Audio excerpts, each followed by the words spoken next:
So please, Starshaped, let's see some mountain giants. Oh, already we actually see, yes. Neutral yes, hero? we do. Yes, this is going to be a tavern hero. Which one? Exciting. Very exciting stuff. I could see either Panda or Alchemist coming out. What about I Pitlord? hope it's... Pitlord's actually a pretty good pick, especially against Rifleman.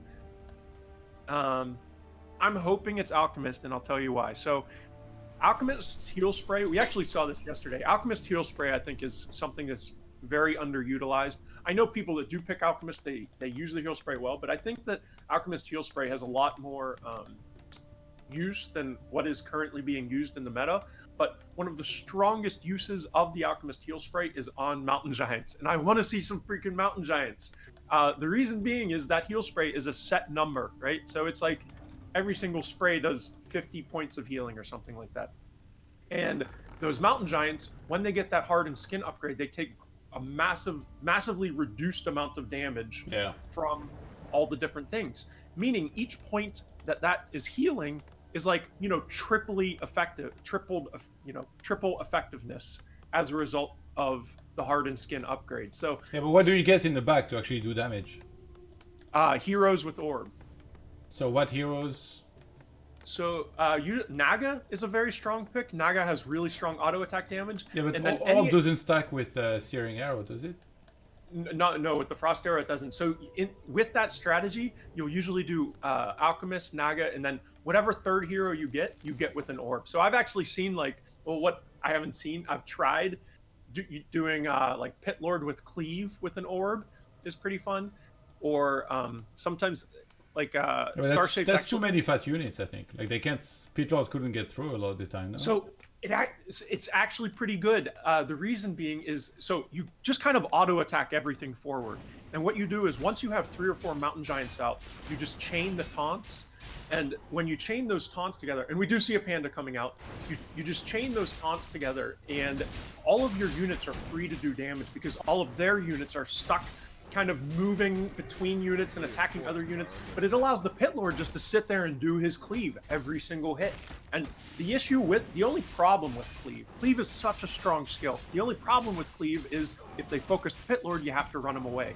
Well, what the taunt allows the Pit Lord to do is they aren't able to focus the Pit Lord. They have to focus the Mountain Giants, or at least they're forced to in between attacks. Yeah. And once you have those 3 or 4 Mountain Giants and are able to do the chain taunt, Pit Lord is free just to cleave away. So I would love to see a Pit Lord. I don't think we'll see it. I like doing it. I think it's strong and I think it's fun. But who knows? We'll see. Hey, I love how you talked about a Pit Lord for like 5 minutes. We're never gonna see a Pit Lord ever this game, by the way. Neither, like, I'm sorry to like bring you back to Earth, but we're never gonna see Mountain Giants either, because this is gonna be Mass Tier 1, he's going second Ancient of War, and he's hoping that Deathnote's gonna expand. Well, shit. Starshaped and I are gonna have to have a chat after this game. I'll let him know what the real meta is. Or say Mab. Ooh, actually he proxies a shop. Yeah, I really if I did like that, the creeps will come and kill it. Some discrimination right there. He could have built that a little bit closer. That's a little bit of a dangerous spot because usually the humans' movement on the map, they will move across that bridge to the right there. And if he sees that shop, he's going to know exactly what Starshaped is up to. I don't think Deathnote has seen anything, by the way. He's never scouted, so he doesn't know it's a panda. Yeah, that doesn't really matter. Deathnote has his plan, and he does do that movement straight across the bridge, and he is going to see this shop. So he's going to know what's up. He knows exactly what Starshaped's plan here is, and Starshaped will probably do it anyway. He just needs to get that level 3 panda. He can't lose that AOW. Okay, nice job missing up the aggro of the creeps. So he targets his own units there to get the creeps off of his AOW. But that AOW... Oh, you can't do that even with buildings? What the hell? Yeah, you have to do it with buildings, because AOWs aren't strong anymore. A player's forces Excuse me? are under attack. AOW's got that massive nerf. They used to be like 1,200 hit points, now they're not. Bro, you can creep a whole camp and not lose any HP on the units. Like, try creeping with you, man. Like, they're using Lightning Shield, they're messing up everything. That's great. You gotta use the Lightning Shield to your benefit. Alright, anyway. So, Panda coming in. Panda is 3, so is he gonna throw it on the army? No, he throws it on the Wisp is coming out. He's gonna get a cancel on the Town Hall, I think, but he's losing a lot of units for it. He's Starshaped. He's oh, that Troll Berserker. Troll Berserker goes down. That's the one unit you. Troll Berserker is. Oh, and he loses the Archer too. He didn't have to sacrifice this much, it feels like. Two Archers. Yeah, he should have pulled back the Archers earlier. He was always gonna get the Expo with Breath of Fire, even if not with this last one. Yeah, that was it.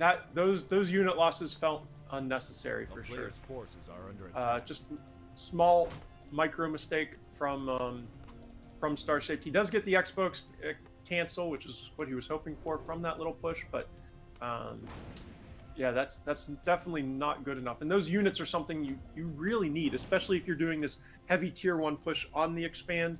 You really need every single one of those units. And Starshaped has a Scroll of the Beast, by the way, which is gonna be insane with like a bunch of hunts. I think. Okay, he's got 4 hunts. 5. I think he might just attack and use the Scroll of the Beast and try to kill the army. Yeah, I don't think that's enough. I think he'll wait until he's at 40 food to use that Scroll of the Beast. Yeah, but then Tower will be up. Oh, you're not gonna. Oh, he uses it. You're right. So he pops the Scroll of the Beast, focusing down this expand. He's basically using that Scroll of the Beast to get another cancel on the expand. 1 Huntress falls in the bottom to that Water Elemental. There's 1 Archer hidden with 2 HP. I wouldn't be surprised to see a TP out here. Sometimes I TP out in this position. This position happens a lot. It's very common. It happens with Demon Hunter. It happens when you do Panda. But when you're pushing this expand, this happens a lot where, you know, your units are weak. They're hidden. Your hero is weak. But the idea of TPing he could out block the Expo, by the way. He has Cloak of Shadows. Yeah. Like, he could have blocked the Expo for a long time. If he sat his fat ass in the middle of that place here.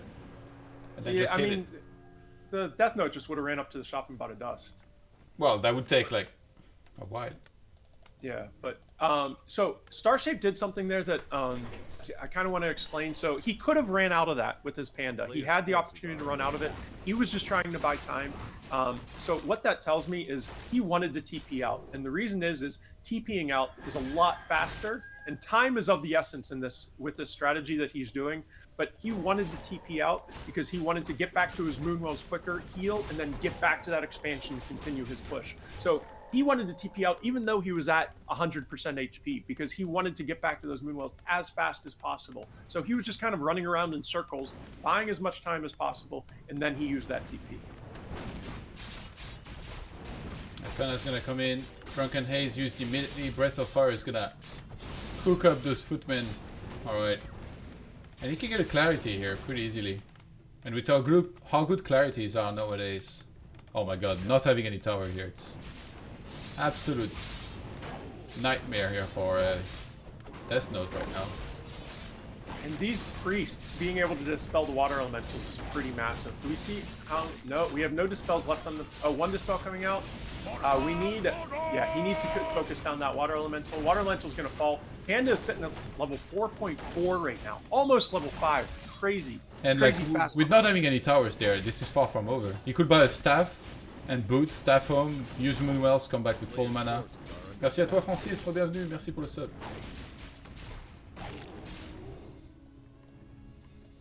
That's not trying to kill as much as he can here with the Archmage, but it's gonna lose way more peasants. The two red huntresses running through the middle of the map, 30 and 17 HP. Wow, nice micro, saving a couple of those units. Oh, actually, he has no Moonwells except for 1. I guess that's what the shop is for, to make sure he can keep on replenishing mana. Yeah. Well, in that, another huntress is going to go down. With that Archmage hitting level 4, he's going to have that level 2 Brilliance Aura and basically unlimited water elementals. We should expect to see a water elemental being cast every single time that that cooldown is off.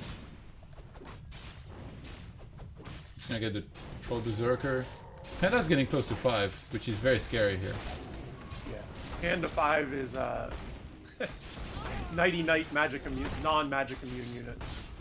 Oh, and this Berserker is going to fall to these Huntresses. And it's 1 more kill. Oh, I was wondering if that Berserker was going to give it to him. Oh, that peasant will do it. He's trying to go for the Mud Golem, but... And still no tower at the Expo. He starts to morph it now, but it's super far off. 8 experience away. He wants that level 5 before he throws that next Breath of Fire. He wants level 5 so bad. He can taste it. He can taste it with that pre-skill. Oh, he's going to use the Breath of Fire. Okay. And he does ding level 5. He has one more Breath of Fire left. Breath of Fire costs 70 or 75 mana. You don't know? I think 75. Is it 75? Bro, you play Night Elf. You use Panda all the time. You don't even know. I actually don't use, since the patch, I don't use Panda that much anymore. I think his. What do you mean? Damage, Since the patch, Panda was made good again. No, the damage nerf, because they nerfed his AoE damage or whatever. 75. Yeah, someone said 75. See, I'm right. I don't know numbers that well in this game. I play There's some that I don't know, but I feel like this one you kind of have to know. Yeah, I play off of instincts. I can tell from like the size of the Man of Arm. Like, all right, I got one, or I need like 2 seconds left. Or I'm actually pretty good at knowing like how many spells are left or whatnot, just off of the size of the mana bar and like the without mathematics apparently. Yeah. Who needs math? Guys, drop out of school. School. Whoa! No, I'm just kidding. What's Footman doing? Oh my god, if he can pull the creeps! Ah, not quite. My headset's about to die. Is he gonna AP push or something? Oh, it doesn't need to be honest. Those towers are toast. I wonder what's the path to victory here for Deathnote. Don't clump up these water elementals against Wisp, dude. How is this Panda not gonna get level 6 here? No, Panda will get level 6. That's the... You play this kind of similar to... we used to see... Did you move far away from him? No, yeah, I'm getting my headset charger. It's beeping at me right now. People used to do this strategy with Warden too. With Warden, it was kind of a very, very similar idea, except, you know, Fan of Knives and Breath of Fire are very similar skills. There's actually... When you do this strategy, there's not that much difference when you play Panda versus when you play Warden, and I actually think they're, yeah, the main difference being one is a strength hero, one's agility hero, so Panda does have a little bit more HP, and the Breath of Fire is a less costing skill. So okay, that Breath of Fire was terrible, by the way. He landed on one town hall and the tower. Deathnote needs to repair here. His guard tower is actually halfway through down here in the back. Archmage took a little bit of a beating. Okay, he's buying more mercenaries. He dings level 6 here. He needs mana though. Yeah. He needs to get... Oh, he lost the shop, that's right. He needs to remake that, I guess, somewhat close. Or get a staff and staff him, because now he actually got Moonwealth. But I think he thinks he needs to pressure more. Oh my god, Panda is gonna Breath of Fire! Oh! Archmage goes down. And one guard tower going up in the back of the Expo is going to start pumping out damage into those hunts. And the Archmage does go down. The two Golems are like, what do we do? What do we do? What do we do? Start slowing Huntresses. Oh god. Oh my, how is that trapped? That ogre. Are you kidding me? You're so fat. Oh, your mama's so fat she can get blocked by a Huntress and a Panda. Wow, 2 units around. Starshaped. What the hell? Absolute madman. In awe at the size of this lad. Hey, Deathnote is tier 2, and he's getting a Sanctum. And I mean, he killed most of the army of Starshaped, who never expanded. And he has the 2 guard towers up. So, you know what? This is looking really bad for Deathnote, but I wouldn't count him out quite yet. Yeah, with those 2 guard towers up, it makes it very hard to push just with Huntresses. So Starshaped is going to move over to the main to see if there's any guard towers in the main. He has 4 Huntresses positioned outside of the main. He's going to use it to try and block this Archmage to get another kill. Ooh, and he forces the TP out.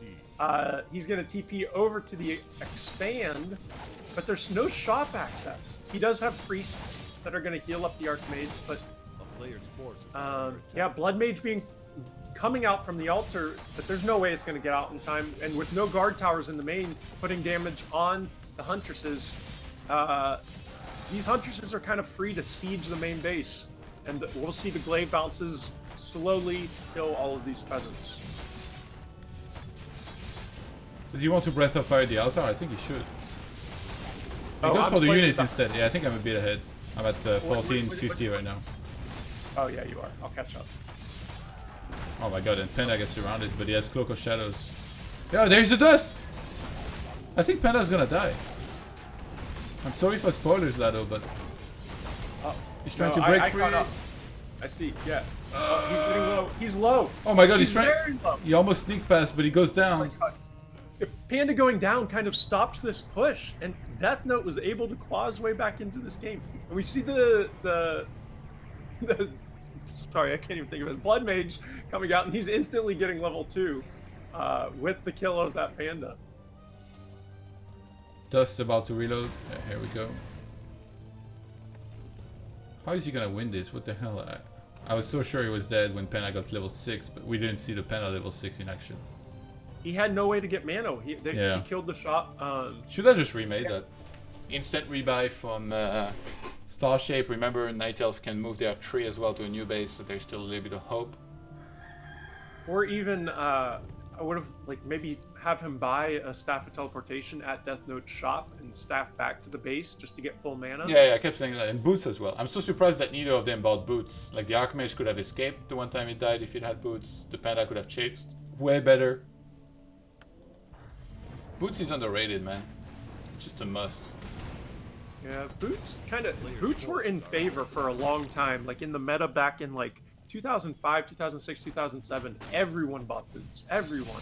And then people started to realize boots are very expensive, and that gold is, gold is hard to come by in this game. So they kind of fell out of favor for a while, but I feel like it's kind of coming back into favor. But it's still not quite at the level that it was, back in 2016. He needs to transform the Panda here, otherwise there's not going to be any mana. Here we go. Can he cyclone anything? Wow, if he had actually... Oh my god, he didn't use the Storm! If he cycloned the Blood Mage, I think for sure he can get a surround. And then even though there is Banish, I think that would have died right after. Deathnote is blocking! He's creating a force field with a Banished Water Elemental. He didn't use Cyclone. Oh, and he used a Windwalk to get through the Banished Water Elemental with the Storm version. Couldn't he? Hey, the Storm could have dispelled the Water Elemental, by the way. I think Starshaped not used of playing Panda. Yes. Yeah, you're right. I can. He still has Dispel. The rock throw. He has enough mana on Storm. The Earth guy just used his taunt, but he was like so far away from all the other units. It almost was like a desperation taunt. Starshaped was like, what the hell are these guys' abilities? Yeah. I'm just gonna click through them all and use them all. Yeah, the Storm is the main one you need to use, and I think Starshaped maybe wasn't super used of it. He well, didn't Windwalk either for the most part. He gets a surround on the Archmage, but that Archmage is being healed by the Priest. He's almost level 6, he has an invuln, he's got a Scroll of Healing. And he's getting flanked from the mercenaries from the south too. And I think this is Deathnote's game here. This is heavy losses for Starshaped, and I expect to see a GG from Starshaped here quickly. No. No GG. He's gonna try to come back. Restarts a bunch of hunts. And yeah, GG.